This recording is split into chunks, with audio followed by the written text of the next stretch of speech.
Haleluya, haleluya. Salam sejahtera di dalam kasih Tuhan kita Yesus Kristus, Jemaat GPD Elsade Magelang dan Bapak Ibu yang menyaksikan renungan malam hari ini. Kita bersyukur kepada Tuhan karena Tuhan yang memelihara, yang menolong kita sehingga kita ada sampai saat ini. Kita berada pada bulan Agustus di hari Kamis ini. Kita sudah sampai pada tanggal 6 dan sesuai dengan agenda gereja kita, hari ini kita belajar dalam kitab Yesaya pasal 27 sampai 31. Saya khusus membaca dan ingin mengajak Bapak Ibu untuk dapat mengikuti pembacaan ini, renungan malam hari ini dalam Yesaya pasal 31 ayat yang pertama sampai ayat yang ketiga. Saya akan baca untuk kita semua. Yesaya pasal 31 ayat 1 sampai 3. Celakalah orang-orang yang pergi ke Mesir meminta pertolongan, yang mengandalkan kuda-kuda, yang percaya kepada keretanya yang begitu banyak, dan kepada pasukan berkuda yang begitu besar jumlahnya, tetapi tidak memandang kepada yang Maha Kudus Allah Israel dan tidak mencari Tuhan. Akan tetapi, ayat yang kedua, akan tetapi Dia yang bijaksana akan mendatangkan malapetaka dan tidak menarik firman-Nya. Ia akan bangkit melawan kaum penjahat dan melawan bala bantuan orang-orang lalim. Ayat yang ketiga, sebab orang Mesir adalah manusia bukan Allah, dan kuda-kuda mereka adalah makhluk yang lemah, bukan roh yang berkuasa. Apabila Tuhan mengacungkan tangannya, tergelincirlah yang membantu dan jatuhlah yang dibantu, dan mereka sekaliannya habis binasa bersama-sama. Secara keseluruhan pasal 31 ini terdiri dari 9 ayat, tetapi mari kita akan lihat ketiga ayat awal dalam pasal 31 ini. Saya beri judul, Tuhanlah pertolonganku. Sesuai dengan judul perikopnya, Tuhanlah penolong yang satu-satunya. Tapi saya ambil Tuhanlah pertolongan Tuhan, pertolongan kita menjadikan Tuhan sebagai pertolongan satu-satunya. Secara garis besar, pasal 31 ini berbicara sebenarnya tentang bencana yang akan dialami oleh mereka yang mengandalkan kekuatan dunia. Digambarkan di sini Mesir sebagai kekuatan dunia. Kuda-kudanya yang banyak, keretanya yang banyak. Nah, mengapa Mesir itu menjadi kebanggaan waktu itu? Di Mesir itu ternyata Mesir merupakan satu kerajaan yang besar, yang kuat. Ada memang kerajaan lain, ada Media Persia, ada Babel, ada kerajaan-kerajaan lain. Tapi Mesir saat itu memiliki kekuatan yang luar biasa, kekuatan perang dengan mengandalkan kuda dan kereta besinya. Nah, hal ini membuat orang-orang yang atau kerajaan lain mau bersekutu dengan Mesir, termasuk bangsa Yehuda. Ini sebab firman Tuhan ini khusus bangsa datang kepada bangsa Yehuda. Keadaan itu juga berlangsung sampai hari ini. Negara-negara yang memiliki kekuatan adidaya, ada beberapa negara, ada Amerika, ada Rusia, sekarang ada China yang memiliki kekuatan luar biasa, ada Israel, ada Korea Utara dan lain sebagainya. Ada juga negara-negara yang kepingin bersekutu dengan mereka dengan tujuan supaya dapat perlindungan, dapat pertolongan, ya, aman dan lain sebagainya. Dan ternyata itu juga sudah berlangsung dari cerita firman Tuhan di dalam perjanjian lama ini. Nah, pelajaran yang dapat saya bagikan kepada kita semua, janganlah kekuatan-kekuatan dunia ini menjadi andalan kita. Jadi apapun keberadaan kita di hari-hari ini, jangan kita mengandalkan kekuatan yang ada di dunia ini. Sebab kita punya Tuhan yang tidak dapat dibandingkan dengan siapapun kekuatannya. Tuhan kita Tuhan yang luar biasa. Itu sebabnya ayat yang pertama tadi dimulai dengan kata, celakalah orang-orang yang pergi ke Mesir, yang meminta pertolongan kepada Mesir. Seperti apapun kekuatan Mesir, firman Tuhan berkata, mereka akan mengalami kecelakaan. Celakalah mereka, sial, akan jatuh. Bahkan Tuhan sendiri yang akan turun menghukum mereka. Nah, ini menjadi pelajaran bagi kita. Karena Allah kita Allah El Shaddai, Allah yang luar biasa. Tidak ada yang dapat dibandingkan dengan Allah kita. Dalam Yesaya pasal 31 ini, Tuhan sebagai pemelihara kita dalam kesesakan. Mari kita lihat dan kita perhatikan. Ayat yang keempat Tuhan, ayat yang ke 4 dan ke-5 dan ayat yang ke-6, 7, itu sebabnya Tuhan memanggil kita, mari datang kepada Tuhan, jadikan Tuhan sebagai satu-satunya pertolongan dalam hidup kita. Sebab memang tujuan, kalau kita melihat dari sejak awal, tujuan kitab Yesaya ini memanggil bangsa Yehuda untuk menjadikan Tuhan sebagai satu-satunya pertolongan dalam hidup kita. Ayat 8 dan 9, Tuhan pasti menghukum orang yang mengandalkan kekuatan Mesir. Ada penghukuman bagi orang yang mengandalkan kekuatan dunia ini. Itu sebabnya dalam pasal ini, bahkan pasal-pasal sebelumnya, berisi tentang dua hal. Pertama, panggilan Allah untuk diselamatkan. Kedua, yang tidak meresponi panggilan Allah akan mengalami bencana.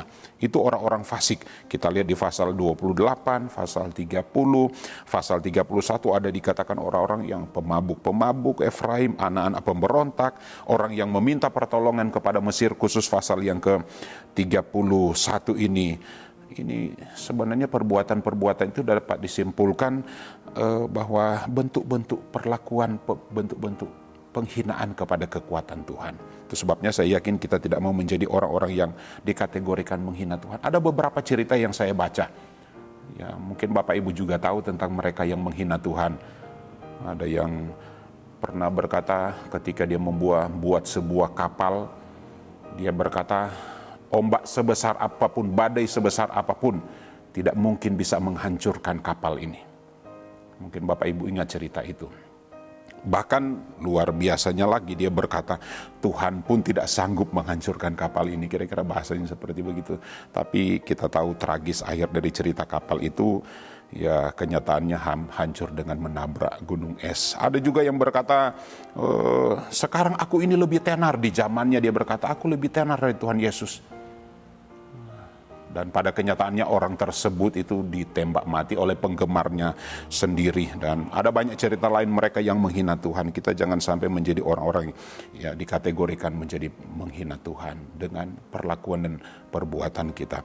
Yang pertama yang saya ingin bagikan, mereka yang memandang dan mengandalkan Mesir atau bersekutu dengan Mesir, mereka bangga dengan bersahabat dengan Mesir, mereka rasa berbahagia dengan ketika mereka bersahabat dengan Mesir. Mereka yang meminta kepada pertolongan kepada Mesir, mereka yang mengandalkan kuda-kuda dan kereta-kereta yang banyak. Kuda itu lambang kekuatan, kereta itu sebagai lambang perbendaharaan jarahan yang mereka dapat. Orang-orang yang berhasil dengan cara-cara dunia. Ada sekarang orang yang mau berhasil dengan cara apapun, yang penting berhasil. Tentu kita tidak ingin hal itu terjadi dalam hidup kita. Mazmur 20 ayat 8, orang-orang yang mengandalkan kekuatan Mesir, mengandalkan kekuatan dunia ini, mereka rebah dan jatuh. Tetapi bagi orang yang percaya kepada Tuhan, dikatakan tetapi kita yang percaya kepada Tuhan, kita berdiri dan kita tetap tegap. Itu orang-orang yang mengandalkan Tuhan. Mari kita berhasil bukan dengan cara-cara dunia, tetapi kita mau berhasil dengan cara-cara ilahi, dengan cara-caranya Tuhan.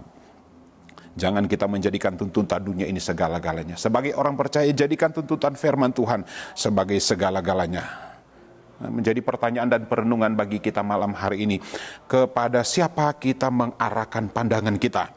Kepada siapa kita meminta perlindungan? Kepada siapa kita meminta pertolongan? Ada banyak kesulitan yang terjadi dari krisis kesehatan yang terjadi, COVID-19 yang terjadi, membuat kita mengalami krisis segala bidang. Tetapi mari kita jadikan Tuhan itu sebagai satu-satunya pertolongan kita. Jangan kita andalkan dunia ini. Jangan kita pergi ke Mesir seperti yang kita baca. Sebab celaka, wah ini kata celaka ini mari kita menerjemahkannya sendiri. Seperti apa kata celaka itu? Yang kedua, mereka yang meremehkan Allah Israel, mereka akan mengalami kecelakaan. Orang-orang yang tidak memandang kepada Allah yang Maha Kudus, Allah Israel, meremehkan. Bapak Ibu pernah merasa diperlakukan, diremehkan, tidak dianggap? Itu sangat menyakitkan. Dan ternyata ada pelajaran di dalam Alkitab, Tuhan pun diremehkan. Ya, ada orang-orang yang sengaja melakukan hal itu, tetapi biar ini menjadi pelajaran bagi kita. Kita tidak bersikap seperti itu. Kita akan menjadikan Tuhan satu-satunya pertolongan kita. Kita datang kepada Dia, bertanya kepada Tuhan, minta pertolongan kepada Tuhan, minta kepedulian Tuhan untuk kita, minta Tuhan untuk tidak membelakangi kita. Ayat yang kita baca, mereka membelakangi Tuhan, tidak meminta pertolongan kepada Tuhan Allah Israel yang Maha Kudus, tapi minta pertolongan kepada Mesir. Hati-hati jangan sampai kita mengalami hal itu. Ini menjadi pelajaran bagi kita. Sebab akibat yang mereka alami itu karena melalaikan Tuhan. Di ayat yang kedua, dia adalah bijaksana. Sumber kebijaksanaan. Tuhan akan bangkit melawan kaum penjahat yang meremehkan Tuhan. Orang Mesir yang mereka andalkan adalah manusia biasa, bukan Allah. Mereka punya kekuatan, tapi kekuatan sangat terbatas.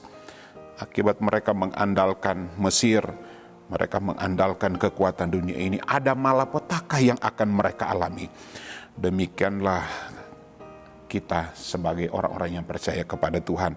Mari kita andalkan Tuhan. Ini pernyataan Allah yang cukup keras, firman Tuhan yang cukup keras. Mari bertobat dari dosa-dosa. Tinggalkan perbuatan-perbuatan kita yang lama. Berharap kepada Tuhan, percaya kepada Tuhan, jadikan Tuhan itu sebagai satu-satunya pertolongan. Bapak Ibu, ada banyak kesulitan yang kita alami di hari-hari ini, tapi biar setiap kebenaran firman Tuhan, renungan 79, jam 7 pagi kita mendengar, jam 9 malam, biar itu menjadikan kita mantap iman kita di dalam Tuhan. Menjadikan Tuhan sebagai satu-satunya pertolongan.